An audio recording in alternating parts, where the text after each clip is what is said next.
I just come across this young man, this young Somali man, what his experience in South Africa. After he ended up there, he immigrated and went there. We knew a lot of people being murdered, robbed, even burnt. Not only the Somalis, but also other Africans. But there was a lot we were hearing in the last couple of years, not actually a couple of years, probably over a decade. But this is the most compelling story of determination, what is happening up there, but also the determination of some of the young men, mostly young men who go there, and the experience is really harrowing. Some of the things are a bit controversial, but I will try to translate as much as possible as in my ability of what he is saying.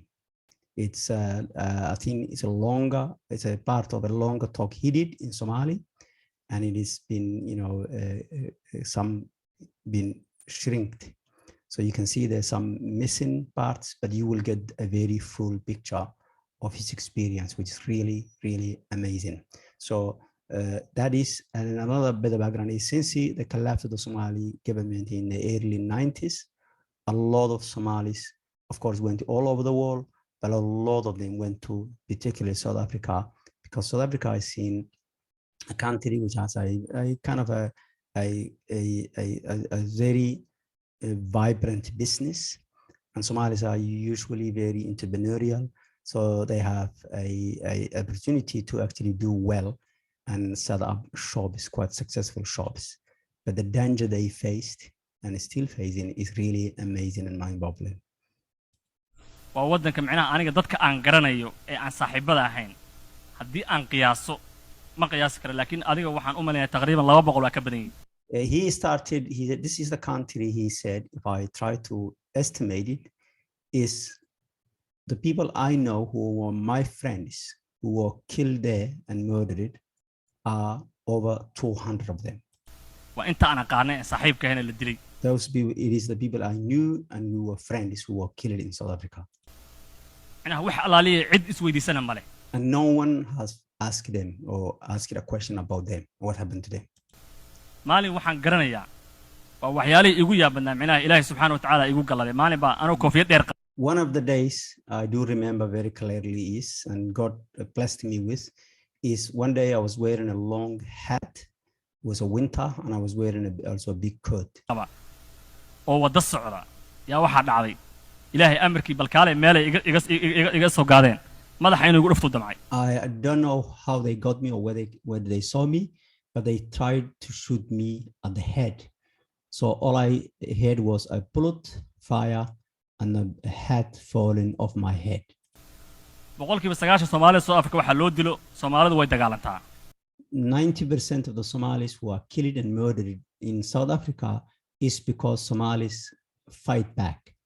dadka hadda Ethiopiaanka iyo Bangladeshka iyo dadka kale ee Pakistaaniga lama dilo iyaga. For example, the other communities like the Ethiopians, Bangladeshis and Pakistanis, they are not murdered because they hand over whatever when they ask. Because marka loo imaado wuu isdhiibaya. They submit themselves when they are caught. laakiin Soomaaligu wuxuu taagan yahay macnaha isaga haddaan dhimanaya si xaraga la u dhimanaya. But the Somalis stance is, if I'm dying anyway, I will die with dignity. marka jaakad weyn waan qabay xilli winter ahead ilaahay amarkii anoo socdo un baan waxaan arkay koofiyadda iga dushay iyo xabad. So that time while I was walking on the street, I was wearing a big jacket. It was a winter. I was also wearing a long hat, and I just heard a bullet, and then the hat on my head fall into the ground.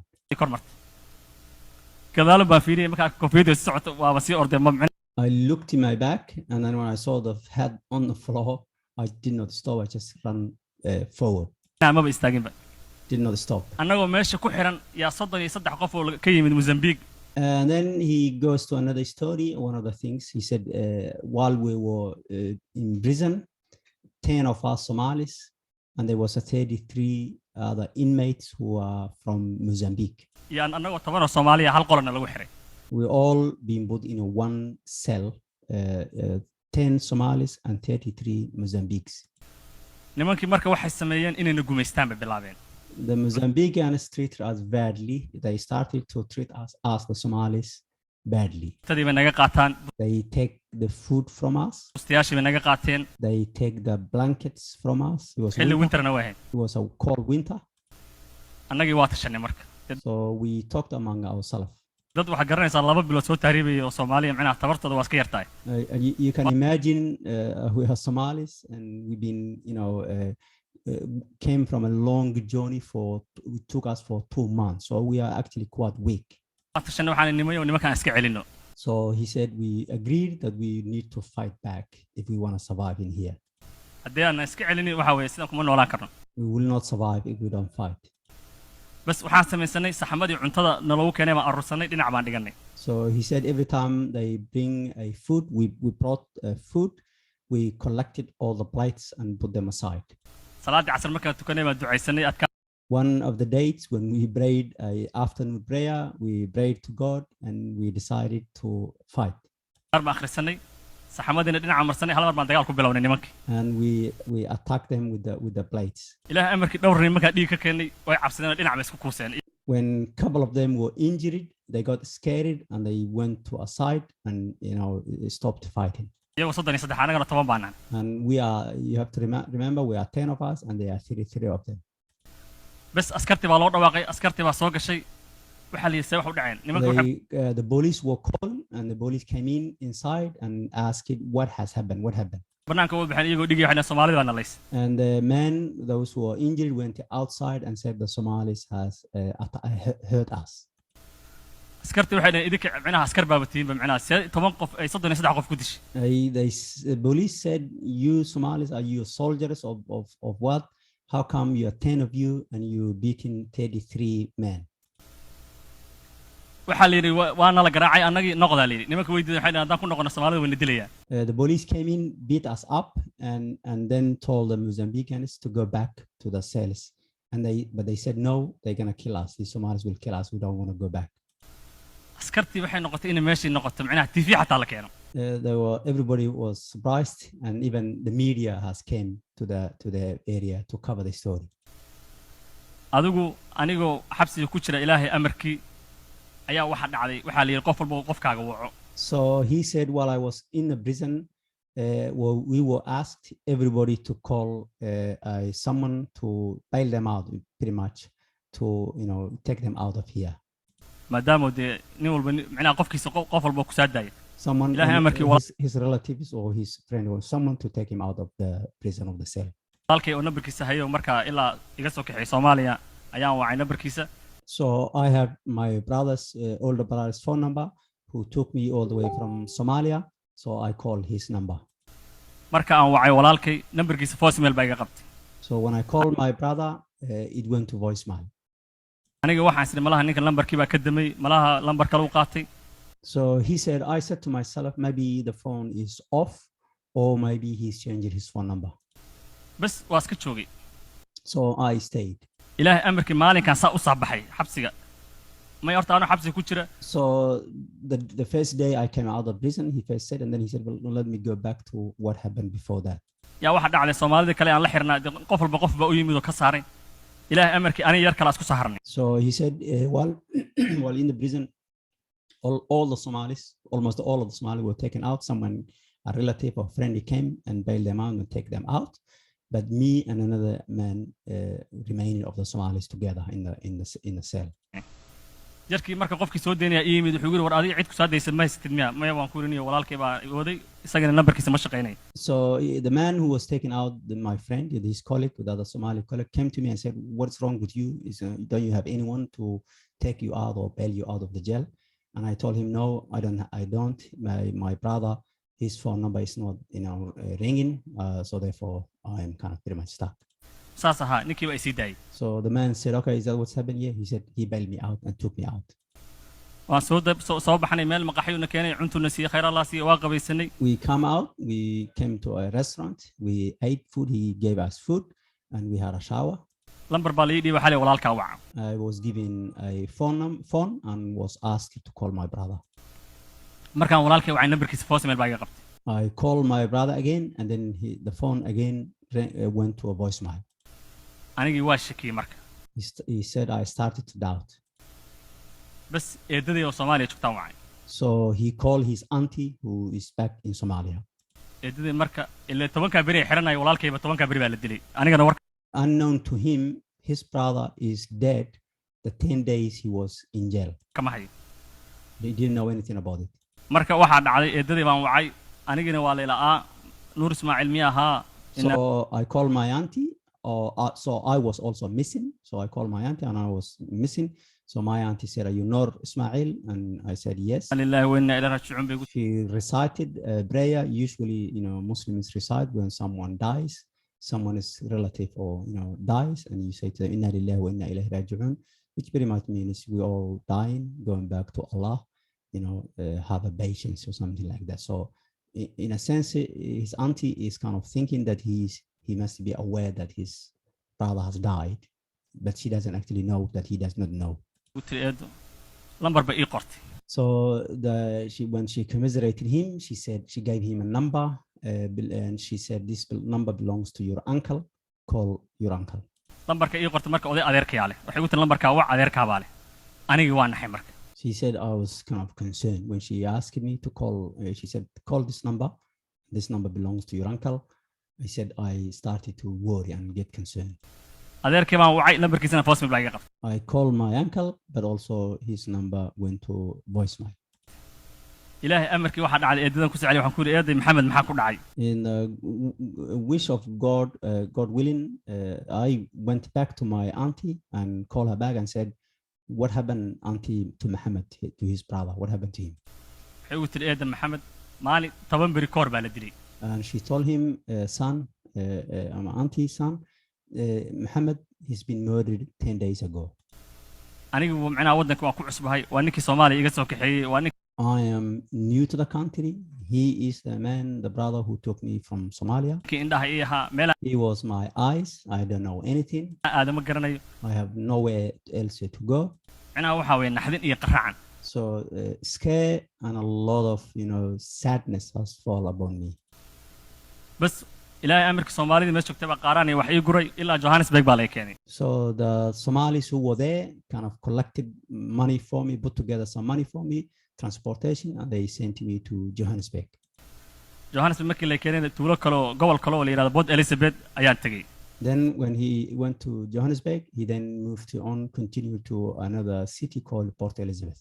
gobolkii marka aan tagay walaalkay marka wuxuu iiga tagay laba tukaan iyo baabuur buu iiga tagay marka Therefore, his brother had left there 2 shops and a car, so he took over those. laakiin lacag cadaan lama helin We could not find any cash, but there was 2 shops and this car. bas anigii marka nin aad u yarna waana xilligaas That time I was a very young man. I was actually quite young man. dad badan baa waa ila taliyeen go'aan A lot of people advised me, so I took the decision adi waxaan ku qaatay inaan tukaamadii gadin not to sell the shops and the business, but to run it. oo aan shaqaysto anigoo aaminsan qadarta ilaahay iyo waxa weeye waxay u dhacay inaan qornayn Believing that God's wish will always happen, and whatever happened to me is something God has determined. tukaamadii baan ka shaqaystay I continued working on the shops. waxaa dhacday dhowr jeer ayaa la igu saagalay A couple of times I was attacked and raided. nabar dhuunta xataa iga yaala mar baa la igu dhuftay An injury currently on my neck is I sustained one of these raids. waxa weeye intaas jeer baa la iga dhacay A number of times where I was robbed. baabuur aan watay mar adeegiisana waa la iga qaatay A car belonging to me with goods has been taken away once. meeshii dhib badan baa igu gaaray I had a lot of problems. I faced a lot of problems. anigu sidii aan iska daalaa dhacaya yaa ilaahay While I'm struggling in that kind of situation, qudraddii waxaa dhacday habeenada kamid ah annagoo intaan dukaankii nabad ku xirnay casheynay one of the nights, God is willing, has taken me while we shut the shop in the evening and we eating our dinners. ayaa qaylo soo yeertay We heard noise. qaylada markay soo yeertay in baan fiirinay mise waxa weeye afarta qalbaa la isaga yimi Then when we heard the noise and we looked up and we saw the locals coming from every direction. adigu dukaankii waxaa dhacday boob baana lagu bilaabay They started robbing us and raiding the shops. labadii wiil oo shaqaalaha ila shaqaynayay waxay dhaheen niyow annaga maadaama khatar aan gallay baabuurtii booliska noo yimid waxay dhaheen waan raacaynaa because naf So eventually the police was called and the police came. So the two men who was working for him and with him said, our friend, we cannot stay in here. We're going to go with the police. We don't want to endanger our lives. tena u baqaynaa anigii dee waxaana nin lex jeclaloo lex jecel ay qabatay Me, I'm a different situation. I'm an owner. So I have a, ownership has caught me. So I kind of decided to stay. bas waxaan ku yidhi niyow masaas ahaa iga tagaan ku yidhi anigu xantideedan ku dhex dhimanayaa So he said, I'll tell you, is that what you decided? Yeah, okay, no problem. I will die in my property. So on my, my property. So you can leave, but I'm staying here. askarigii booliska marka waa iga tegay wuxuu yidhi my friend aniga mas-uuliyaddu waxay iga saaran tahay inaan naftaada badbaadiyo So he said the police officer came to him and said, my friend, it is my responsibility to save your life. So you better come with us in. saas ahaa maxaan ku yidhi aniga hantideeda aniga nafteeda iyo hantideeda badbaadi dii kale waa sii daa So I said, is that what you said? Okay, yeah. He said, okay, it is you have to save my life and my property too. If not, leave me alone. bas ilaahay amarkii askarigii wuu iga tegay marka So waxaa dhacday dukaankii because God's will, the soldier did not kind of force me, so he left me and leave me alone. marka waa laba qol buu ahaa dab baa laygu shiday marka si The shop was made of 2 rooms. So in order to see me where I am, they lit fire of the shops. lay arkay meeshaan ku jiro dabkii markuu igu soo weynaaday aan arkay in lay arki rabaan albaab gadaal ku yaalay baan ka booday When fire grew up and became very big, and I realized also they will see me where I'm hiding, I went at the back door and ran away. xaafad aan islaan aan isku fiicnayn oo dadku dad fiican waa leeyihiin dad xun waa leeyihiin islaan aad A neighbor, not that far, a woman particularly who were in good terms. People, he said, in the area, like South Africa, there are some people who are bad and there are some people who are good. So this woman was a very good woman. I went to her home. aad fiicnayd baan xaafadeeda galay qol dambe i gelisay sariir bay hoos gelisay That woman, went to her home and she took me in a back room and put me under a bed to hide. dukaankii meeshii buu ku ololay ilaahay amarkii boolis kalaa yimid boolis markuu yimid baa habartii u baxday waxay tiri my friend halkan ku jiraa gurigayga booliskii baa iga yimid meesha iga qaaday So the shop is burnt down, and then eventually another police came. And when the police came, my friendly lady went out to the police and said, "He is my friend is here.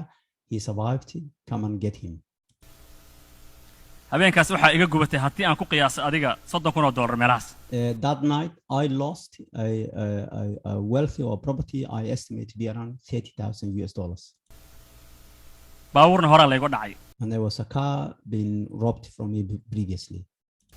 ilaahay amarkii waxaa weeye markaa lacag caddaana oo macnaha dhul ii taale ma lahayn dukaanka xilligaas xilli aan camirtay baa At that time, I did not have any cash available to me because everything I put in the shop, so the shop were full. waxaa dhacday meel cidlaan soo istaagay I now become empty-handed.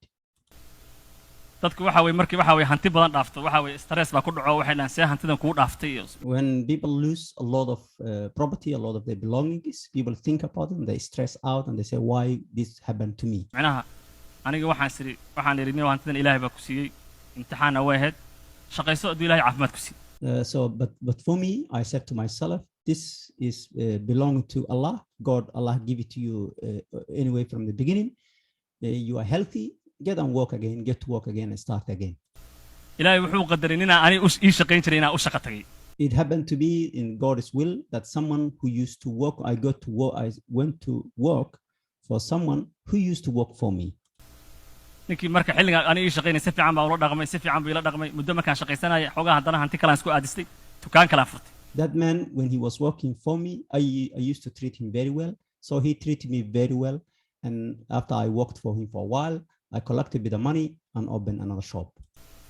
dukaankii kale haddana dhowr bilood anuu jooga haddana la ii yimid waa layga gubay After a couple of months, they again came back to me, the locals, and then burnt the shop again. haddana waxaan sameeyey baabuur baa haddana shaqaalaan dib u galay xogaa baan shaqaystay baabuur baan gatay waxaan bilaabay inaan alaab wareejiyo iyo dukaamada alaabaha ku wareejiyo I again went back to work for others and become an employee. And then I bought a car, and then I used to deliver goods to the shops and deliver around.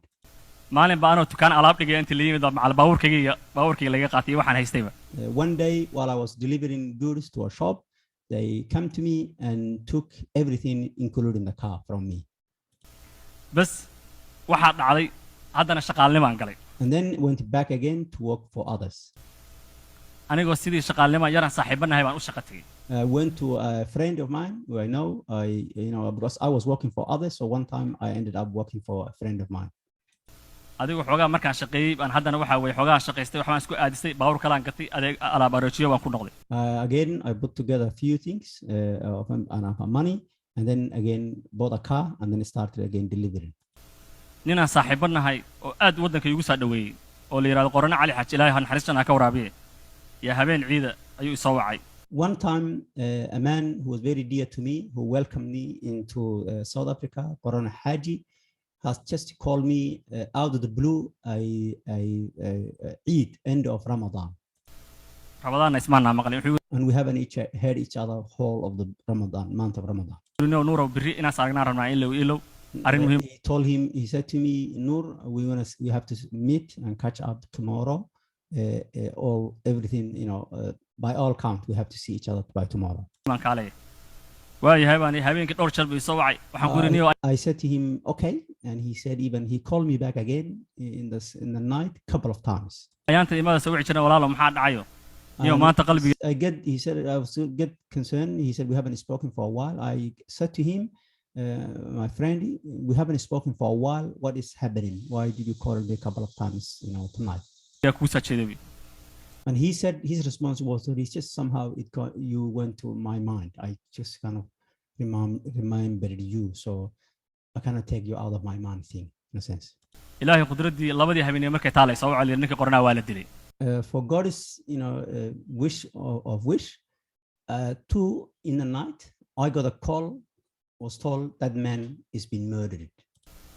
meeshii baan ka orday dukaankii baa tagay mise waa ninkii yoomeyda. I ran towards where his shop was, went to the shop in, and found the man dead, his friend Qorane dead. minaha waxaa weeye waddanka waxaa ka dhacay South Africa. The thing is, what is happening in South Africa. qabuuraha ku yaala magaalada Port Elizabeth waxaa lagu qiyaasaa 700-600 Soomaalida lagu dilay. It's unimaginable. He said the people, the cemeteries in there, it's estimated around 600 to 700 of the dead people, Somalis, are in the South African cemeteries. waxyaalihii igu daraa intaan South Africa joogay One of the worst things he remembers while he was in South Africa is, igu yar waan soo gaabinayaa. The time is short. I will finish it soon. waxa igu darnaa oo weligay aan ilooweyn.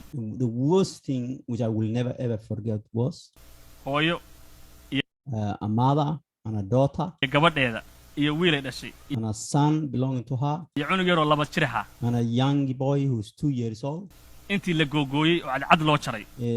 The body mutilated, cut it into pieces. bacaha madowga qashinka lagu guray. And the rubbish being bag, the black rubbish being bag is being put in the body and then thrown in the rubbish. macnaha waa waxyaalihii igu yaabannaa. This is one of the worst things, the most amazing things he saw. Soomaalida la gubo, la dhaca, dilka waxa way joogta male. Those Somalis who are, killed, burnt and robbed is just countless. marka taariibka waxa weeye iyo waxa way waddan shisheeye horta qof walba waddankaaga wax ku dhaama ma jiro. There's the long journeys, dangerous long journeys the Somalis go to. You have to understand the best thing for you young people are your own home, your own country. meel walba tag waxa weeye waddankaaga hooyo waxa sharaf aad kaga leedahay iyo haybad ma jirto. Everywhere you go, the best place for you is your own home country, for your integrity, for your dignity and safety. marka walaalayaal aan dhalinyarta soo tahriibaysa waxaan dhihi lahaa brothers, I would like to advise those young people who go on these long journeys and endanger in their life. aan noqoto kuwan badda soo maraya ama whether they are those who are crossing the seas going to the Europe, for example, kuwa South Africa hadda ku haminaya, or those who are trying to go to South Africa now, ama kuwa tahriib u socda, ama who are going those who are going other long journeys. horta tahriib waxa weeye waa halig. This long journeys is a disaster. waa naftaada oo haligaysid is endangering your life or destroying your life. waxa weeye macnaha dal shisheeyana waxa weeye ilaahay baa xaalkiisa og. And a foreign country is something unimaginable. You cannot just imagine it. marka walaalayaal waxaan dhihi lahaa dhalinyarta taariibta in laga waantoobo. I would advise people to think back, to think again, to going to these long journeys. welibana Soomaalida South African waxaan dhihi lahaa arrintooda in aad looga hadlo. And I will specifically say the situation in the Somalis in South Africa has to be paying a particular attention to their plight. ilaahay subxaanahu wa tacaala waxa weeye waddankaas dhib badan baa ka jira. I pray for God. There is a dangerous, a big problem in that country. That's the end of it. It's really amazing. I hope you got a lot out of it. It amazes me how people don't give up, and really it's absolutely mind-boggling. I just wanted to share with you. Thank you very much for listening and watching.